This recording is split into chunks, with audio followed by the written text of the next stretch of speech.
the legendary king of monsters, Godzilla. Yes, they made a Godzilla for the Nintendo Entertainment System. So let's start here. This is Magma WK. Skipping the slow and boring intro there. I know this game has been reviewed before, but I want to show you a new light on it. Godzilla is your main character throughout this game. He can move 2 hexes on that map over there. He has several moves, including the tail swipe, punch, kick, and of course his famous radiation breath, which can clear several obstacles at once. And by clearing these obstacles, you'll get life capsules, which will help increase your health.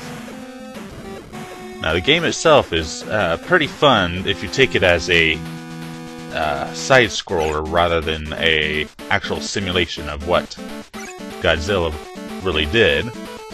Now, here's Mothra.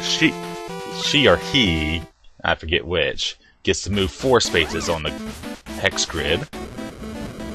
And Mothra is not nearly as powerful as Godzilla, and as many have observed before, it probably would have been better if, I'll say it, was not included in the game about Godzilla. She gets the I-beam, which does not do very much power, and of course her dusting, which does not a great amount of power, but is still a lot more effective in a bomber-like sense. Along with regular stages, you'll occasionally come up with mini-bosses like mushrooms, battleships, etc. Now this is where Mothra can really come in handy as far as the bomber tactic goes. Being able to defeat them quickly, or Godzilla can do fairly well too, which will be shown in the next clip here, with his famous radiation breath. One thing you also might want to notice with the radiation breath is that Godzilla cannot be pushed back when he's in the middle of usage there, which is really very nice by the developers. Then of course the other tactic with mushrooms, besides blasting them like that, is just to move past them and not worry about them. Okay, let's get on with some monster versus monster, the meat of this game. Now the AI on the monsters opposing you, is not always the greatest, as they seem to stand still a lot, but they can surprise you occasionally with blasts like that. And depending on whether you're using Mothra or Godzilla, they can use different tactics to try to defeat you. But sometimes you can take advantage of these with Nintendo's 8-way control system, which unfortunately cheapens it a little bit. But as you can see, Bulgaria, or however you say the name, cannot be hit me in that sense. There's also a time limit in the monster battles, resulting in a draw this time. Now this time Godzilla is going to take the offensive in this next clip here, after passing through these 2 stages here.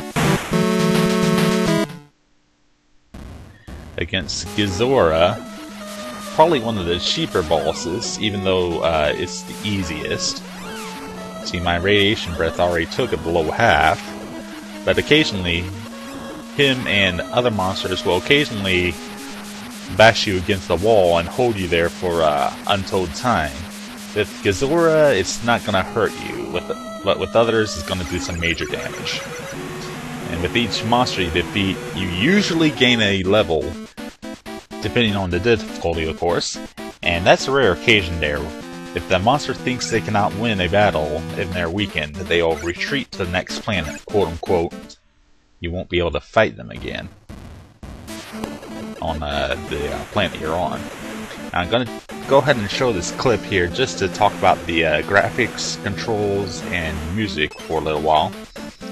Controls, the animation looks a little bit cheapened, as Godzilla only seems to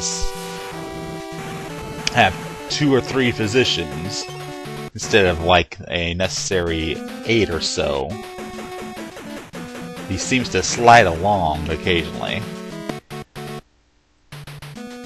What I like they did is they changed the environments. They have several environments, including the volcano one, the rock one, this military base, etc. there. And for each one, you have to use a different strategy depending on the monster you use, plus the obstacles you face. Or else you'll get pushed back a lot, like so. Now I think Mothra is going to have a little bit of trouble with this stage, as you'll see in a second here. Uh-oh, low life. Oh no, defeated! Game over! Or is it? Now as long as you still have Godzilla on the stage, he hasn't moved on or been defeated, you can go ahead and go on to the next planet. And thus continue the game. However, if Godzilla's been defeated or has already moved along, and Mothra does not do so well, then it really is game over. Same applies vice versa as well. If Mothra's already on the next stage and Godzilla isn't, game over, man! It's game over! Now let's go ahead and move on to Mars here. As you can see, the hex grid is changed for each planet you go to, as far as the different environments, the monsters you face, and the shape of the overall board. You can check the health of the opposing monsters at any time. They form a little bit of strategy on which one you take with Godzilla or Mothra, or have them alternate on one monster to make it easier on you. Now as you progress in planets, the monsters that you have faced previously will also gain in power to a point. And you notice Godzilla is taking quite a bit more damage than he usually does, so after I hit here, I'm gonna go a bit on the defensive, my tail swipe, use a little bit of that range to take advantage of the AI until my power rebuilds. Then I can finish them off with the radiation breath. So there's definitely some tactics involved in this game, even though it looks like a straight up side fighter there.